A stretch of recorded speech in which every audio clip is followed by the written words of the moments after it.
di surat Al-Anbiya 107 kan disebutkan wa arsalnaka illa rahmatan lil alamin. Maka Rasulullah itu kemudian mewakili Islam, menebarkan Islam menjadi rahmat bagi alam semesta. Jadi Allah dan Rasulullah itulah yang harus menjadi patokan kita untuk memahami Islam. Islam moderat. Islam moderat itu terdiri dari dua kata. Yang pertama Islam, itu hak. Moderat itu batil.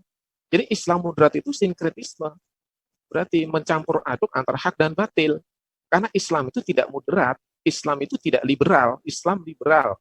Ada juga Islam kafah di situ gitu. Kemudian khilafah dikaitkan dengan radikalisme, itu juga kesalahan istilah. Gitu. Jadi kalau istilahnya udah salah, ya fatal sih ya.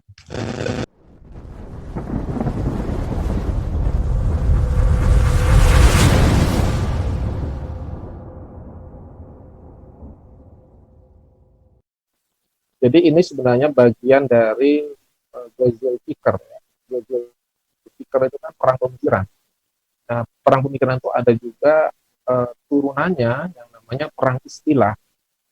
Karena pemikiran itu, kalau dalam konteks filsafat itu kan mengkaji, kalau diurutkan itu pertama masa itu namanya masa modernisme namanya. Setelah modernisme atau modernitas itu kemudian neo-modernisme. Setelah neomodernisme itu adalah postmodernisme gitu. Nah, neomodernisme itu kan Islam dipandang dengan cara pandang Barat, itu neomodernisme namanya. Ujung dari neomodernisme adalah postmodernisme. Postmodernisme itu menghilangkan Islam itu sendiri. Ini adalah visi dari Barat itu sendiri ya. Nah, tentang Islam moderat, saya mau mengkaji pelan-pelan ya secara keilmuan ya. Pertama kita bicara Islam dulu ya. Islam itu kan sebuah istilah juga yang ada di dalam Al-Quran gitu ya, jelas itu di surat Al-Imran misalnya ya kan, inna dina indallahil Islam, ada kata-kata Islam di situ. Jadi Islam itu berarti istilah yang ada di dalam Al-Quran kan gitu. Kemudian kalau misalnya mau ada sifat setelah kata Islam itu ada juga di Quran surat Al-Baqarah 208 gitu. Islam kafah namanya. Udkhulu fis-silmi kafah gitu. Jadi kalau mau memberikan sifat kepada Islam itu juga harus berbasis Al-Qur'an. Kenapa? Karena Islam itu istilah yang ada di dalam Al-Qur'an. Maka sifat-sifat yang melekat di dalam kata Islam itu juga harus digali dari Islam, dari Al-Qur'an juga. Tidak boleh dari luar. Nah, kalau sudah dari Islam, dari Quran itu nanti rujukan maknanya itu kan tafsir gitu. Jelas banyak tafsir yang bisa kita baca.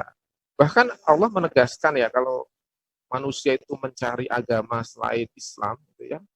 Itu di surat Ali Imran ayat 85 ya. Bahkan tidak diterima oleh Allah. Bahkan termasuk orang-orang rugi. Ini kan menegaskan surat Ali Imran tadi bahwa hanya Islam itu yang benar yang diridhoi Allah. Kalau orang mencari agama selain Islam maka tidak diterima. Bahkan termasuk rugi. Itu surat Al-Imran 85. Nah, kemudian siapa yang, kalau kita bicara manusia, siapa representasi dari Islam? Gitu. Representasi dari Islam adalah Rasulullah Muhammad SAW. Karena beliau itu diutus Allah. Gitu. Diutus Allah untuk menyebarkan Islam.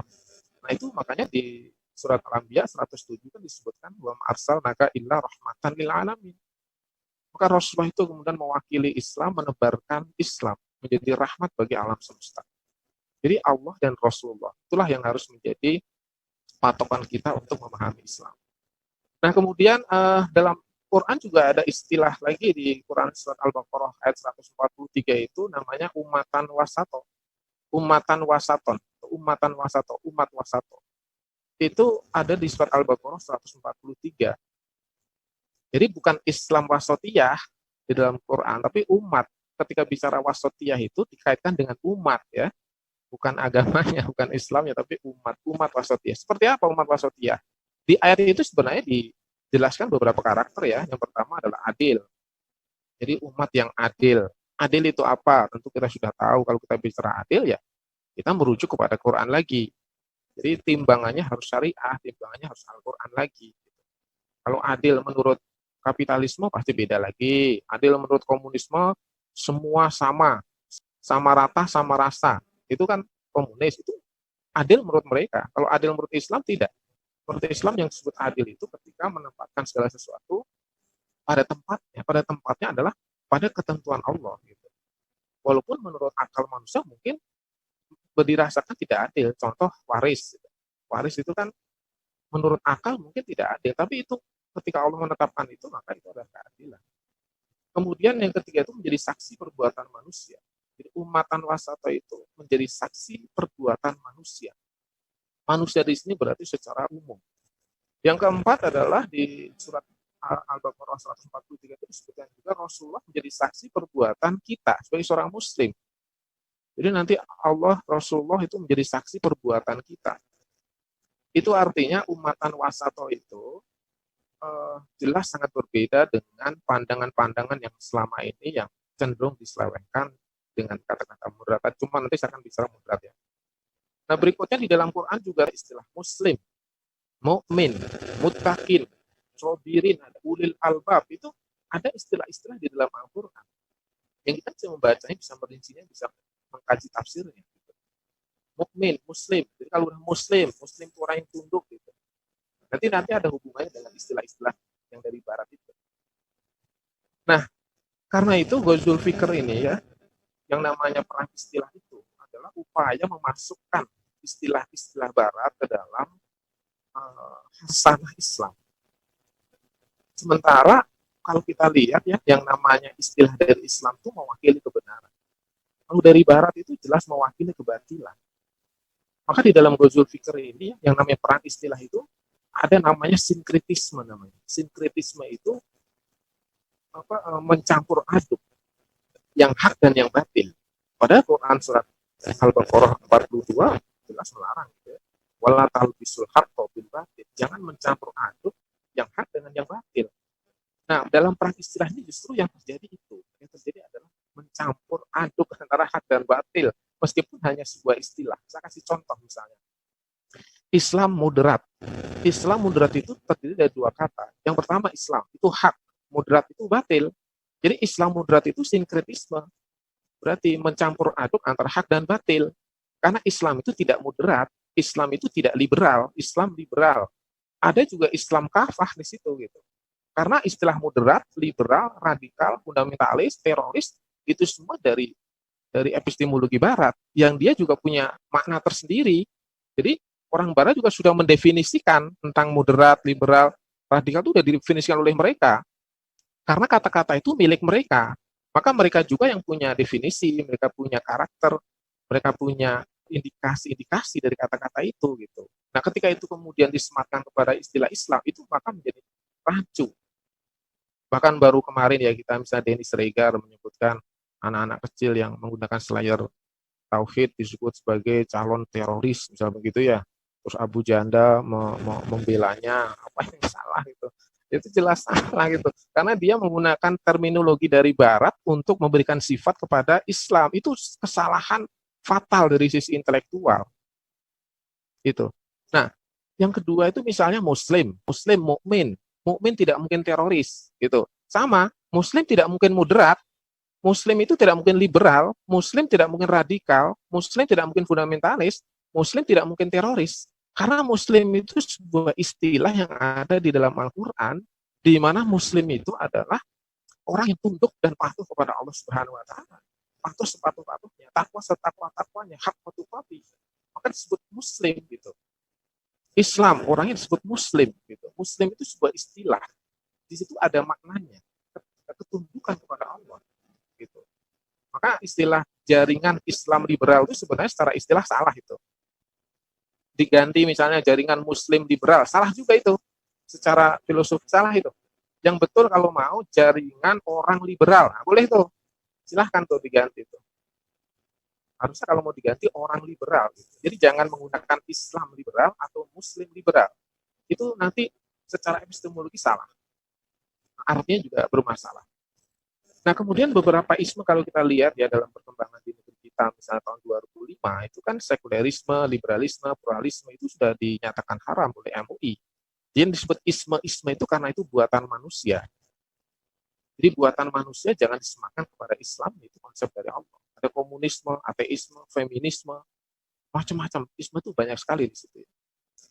Nah, karena itu saya tegaskan di sini bahwa wasatiyah itu tidak sama dengan moderat.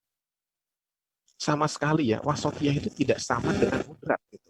Itu dua istilah yang berbeda, dua sumber epistemologi yang berbeda, dua makna yang berbeda, bahkan yang mengartikannya pun orang-orang yang juga berbeda. Mendukung politik demokrasi, mendukung HAM, kesetaraan gender, kebebasan beribadah, menghormati pluralisme. Itu Angel Rabana tadi yang dari Jepang tadi ya, itu dalam bukunya Building Muslim Moderate Network.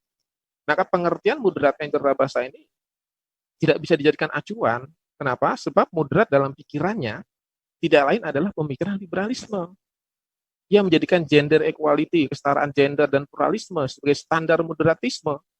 Padahal pluralisme sudah dinyatakan haram oleh MUI, ya kan? Jelas ini menyesatkan. Tetapi memang moderatisme dalam pemikiran barat itu semacam tool untuk agenda liberalisasi. Ini saya punya datanya yang tadi Ustaz Fahmi kasih, tadi saya kebetulan ada catatannya gitu. Jadi ini adalah satu jalan kepada proses liberalisasi di negeri kita ini dengan perang istilah ini. Ini harus dipahami oleh umat Islam secara keseluruhan ya. Saya tidak dulu bicara tentang Kemenak, itu sudah ada nanti yang bicara, tapi saya bicara secara umum saja. Kemudian istilah jihad itu bukan teroris. Jadi jangan dikaitkan jihad dengan teror, itu sebuah kesalahan yang fatal juga. Kemudian istilah khilafah disebut khilafatisme, itu kesalahan total di dalam sebuah pemikiran. Kemudian khilafah dikaitkan dengan radikalisme, itu juga kesalahan istilah. Jadi kalau istilahnya udah salah, ya fatal sih ya. Nah, tujuan Ghazul Fikr itu saya mencatat setidaknya ada 4 ya. Yang pertama adalah tashkik ya. At-tashkik itu meragukan, skeptis. Jadi orang muslim itu agar skeptis itu, agar ragu terhadap kebenaran agamanya. Itu at-tashkik itu. Kemudian at-tazwih namanya. Tazwih itu tidak pede, tidak bangga, rendah diri terhadap ajaran agamanya. Umat Islam tidak bangga menunjukkan dirinya sebagai seorang muslim, misalnya dengan menutup aurat, mungkin dia malu menutup aurat itu ketinggalan zaman dan seterusnya. Padahal menutup aurat itu adalah perintah Allah. Jadi umat muslim dijadikan menjadi orang yang tidak bangga dengan agamanya sendiri. Itu tazwih namanya. Kemudian tajwib. Tajwib itu pelarutan atau akulturasi. Nah, ini yang moderasi Islam itu ke sana arahnya. Tajwib itu pelarutan atau sinkretisme di situ. Meskipun saya sudah baca ya, misalnya modul membangun karakter moderat, saya sudah baca itu modulnya ya. Itu karena kalau dalam kajian filsafat mestinya judulnya diganti gitu. Karena modul itu untuk anak MI, RA, MTS dan MA. Itu kan untuk orang muslim berarti buku itu. Kalau untuk orang muslim buat aja membangun karakter Islami, boleh. Membangun muslim kafah, boleh gitu. Membangun kepribadian Islam, boleh gitu. Tapi jangan ditulis membangun karakter moderat. Itu secara istilah tidak tepat modul itu gitu. Istilahnya udah nggak tepat judul itu. Ini secara keilmuan loh, bukan dalam konteks politik saya bicara, tapi dalam konteks keilmuan. Maka di dalam tajwid itu ada namanya multikulturalisme, misalnya ada pluralisme namanya. Pluralisme itu adalah sifatnya teologis. Kalau isme itu teologis. Tapi kalau pluralitas itu kaitannya dengan sosiologis gitu. Jadi Islam itu sangat menghargai yang namanya perbedaan. Itu biasa, pluralitas namanya. Rasulullah di Madinah itu menghargai bagaimana orang Yahudi begitu nyaman, bahagia, sejahtera di dalam daulah Madinah. Iya betul, itu namanya pluralitas itu. Tetapi Rasulullah tidak akan pernah mengakui keyakinan agama selain Islam. Tapi pluralitas itu dihargai di dalam Islam. Maka yang benar adalah pluralitas yang sifatnya sosiologis, bukan pluralisme. Karena pluralisme itu namanya teologis, sifatnya teologis itu. Global religion kalau John Hick itu menyebut begitu. Kemudian tagrib itu adalah westernisasi, pembaratan. Kalau pembaratan itu artinya semacam menghilangkan identitas orang muslim. Jadi orang muslim itu nanti identitasnya itu akan dihilangkan. Pertama yang dihilangkan adalah pola pikir, pola pandangnya, cara berpikirnya, cara memandang terhadap alam semesta, manusia, dan kehidupan ini diubah gitu. Yang kedua adalah identitas dari pola sikapnya, pola sikap muslim menjadi liberal gitu ya, menjadi bebas, seks bebas, narkoba, kemudian homoseksual dan seterusnya atas nama hak asasi manusia. Jadi kalau sudah cara pandangnya berubah, pola pikirnya berubah, pola sifatnya perilakunya berubah, itu berarti bukan lagi muslim, tapi itu tujuannya, yaitu menjadi pribadi-pribadi yang berkepribadian barat gitu, berkepribadian barat. Itu Taghrib. Nah, targetnya apa? Targetnya pertama adalah demonologi, ya, membangun framing bahwa kemudian diskriminasi, ya, targetnya itu diskriminasi terhadap Islam, terhadap Islam. Kenapa Islam kemudian disasar yang lain tidak, gitu ya? Kemudian monsterisasi, menjadikan Islam seolah-olah monster yang menakutkan. Nah, karena itu saya tekankan lagi tentang moderasi. Berarti kalau moderasi Islam itu artinya dua kata yang salah. Islamnya benar, moderasinya itu tidak tepat. Jadi kalau moderasi Islam berarti secara epistemologi akan merusak gitu, akan merusak, melemahkan nilai-nilai Islam itu sendiri yang seharusnya itu diperkuat. Indonesia itu kan suka paradok ya, harusnya diperkuat malah diperlemah. Nah, moderasi Islam itu otomatis melemahkan. Kalau moderasi beragama bagaimana? Moderasi beragama adalah melemahkan cara pandang Muslim. Kalau moderasi Islam berarti melemahkan ajaran Islam. Kalau moderasi beragama berarti melemahkan cara pandang seorang Muslim terhadap kehidupan ini, tidak dalam cara pandang Islam, tapi dalam cara pandang yang diinginkan oleh orang-orang Barat itu. Itu ya mungkin untuk